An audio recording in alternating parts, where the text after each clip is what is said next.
Welcome to Crosstalk Solutions. My name's Chris, and today we're going to be taking a look at the UniFi FlexHD, or model number UAP-FLEXHD-US. At least that's the US model number. Now, this device is essentially the same specifications as the Nano HD, so the UAP-Nano HD model number.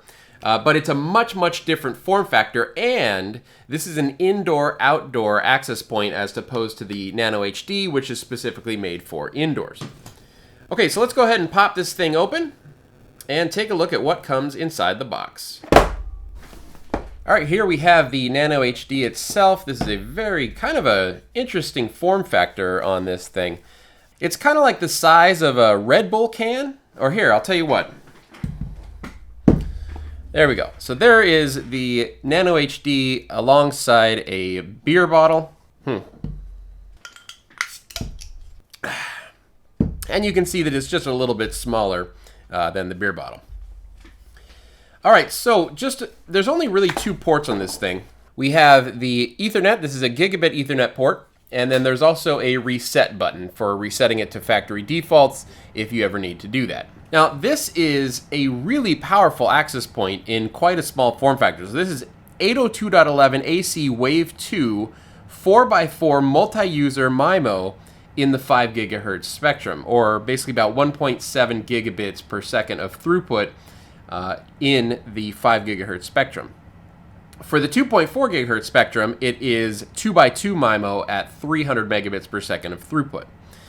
This is weatherproof for indoor and outdoor installations, although you wouldn't want to have it upside down, right? So there's nothing that's really protecting the Ethernet port with any of these various mounts. You can see there's holes all through them. So this isn't like IP66, IP67 weather rated, but like if you had it upright, right side up, gravity will pull water away from the Ethernet port because it's plugged in this direction. There's even a note in the data sheet that says, when mounting the UAP FlexHD outdoors, it should be mounted vertically right side up to prevent water and other elements from entering and damaging the device. So there are a number of different ways to mount this thing. We have a tabletop mount. That's this stand that it comes with. It's just got these like sort of rubber foot on the bottom.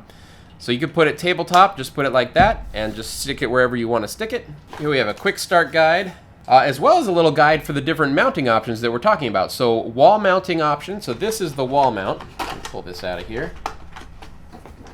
So this is the wall mount and the pole mount. So what you have here is a little device that sort of allows you to slip this on like so. So this goes on the wall or on the pole, and then this goes like so, slips right onto that secondary piece like so.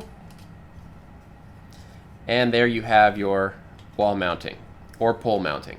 Now, this can also be ceiling mounted, and there is a little ceiling mount accessory. So for instance, if you have a drop ceiling, you can mount this so that it goes upside down in the drop ceiling, and the ceiling mount holds it just like so that only about this much of the access point is sticking out through the ceiling. So if you mounted it upside down in your drop ceiling. Of course, you would not want to mount it upside down outdoors. That would be for an indoor installation only. Also in the box, we have a PoE injector. This is a 802.3 AF PoE injector and a power cable, and that looks to be about it.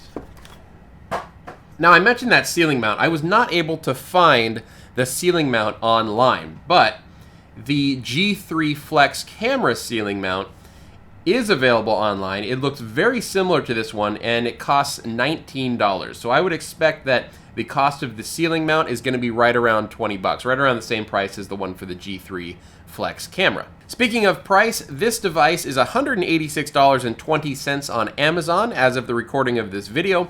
It is $12 more than the Nano HD in what I would consider to be definitely a more versatile form factor, right? So this can pretty much be wall mounted or ceiling mounted, and that's it. Whereas you've got the recessed ceiling mount, you've got the wall mounting, the tabletop mounting, as well as the pole mounting with this device, which is pretty cool. So for 12 bucks more, it's indoor, outdoor, and it has all of those mounting options. It is made to withstand temperatures of -30 up to 70 degrees Celsius, which is -22 up to 158 degrees Fahrenheit. All right, so next step here is we're going to get this device connected and adopted to UniFi. So let's go ahead and plug it in. Okay, so solid white light means that it's ready for adoption. Let's go ahead and adopt it. I'm going to use the UniFi app on my phone. Let me start a recording here. All right, so we're gonna look at devices, and here we can see one UAP-FLEXHD pending adoption. We're gonna click on that, and we're gonna click adopt. There we go, adopted, now provisioning. That was actually really quick. Once it's adopted, the light on top turns solid blue as opposed to white. All right, there we go. Now it shows connected, and it took just over 2 minutes to adopt and provision the device. Let's click on the UAP-FLEXHD and see what we can see. There is an update for it. So it has an upgrade available to 4.0.69. I'm not going to upgrade it on this video because it'll just take too long. But this should function just like any other access point within UniFi. So I'm not going to go over all the details here. There shouldn't be anything special for the FlexHD above and beyond any of the other access points that I've covered a million times on this channel. So what do you guys think about the FlexHD? Do you think that this is a welcome addition to UniFi's portfolio of access points? Do you think it's too much? Do you think they should get rid of some of the other ones before they start coming out with these new ones? Me personally, I actually really like this form factor. In my office here, I have one of the in-wall HD units sitting over there that is kind of the access point that serves this room. And I'm going to replace it with this one because this one just looks cooler. And I have the in-wall HD just sitting there, but not actually in the wall. So it's just sort of standing up anyways, like a tabletop form factor. So I'm going to use this one instead and basically get the same access point, but a little bit of a cooler looking form factor. I like this device. The price is a little... it's a little steep, 186 bucks. I don't know if I would recommend this for a home user, but for a business, or if you need one of these outside, if you need like a, your pool area covered with 4x4 multi-user MIMO for some reason, this would be a wonderful device to have out there. Okay, so comments down below. I'd love to hear your thoughts on this device. If you enjoyed this video, make sure you give me a thumbs up, and if you'd like to see more videos like this, click that subscribe button down below. My name's Chris with Crosstalk Solutions, and thank you so much for watching.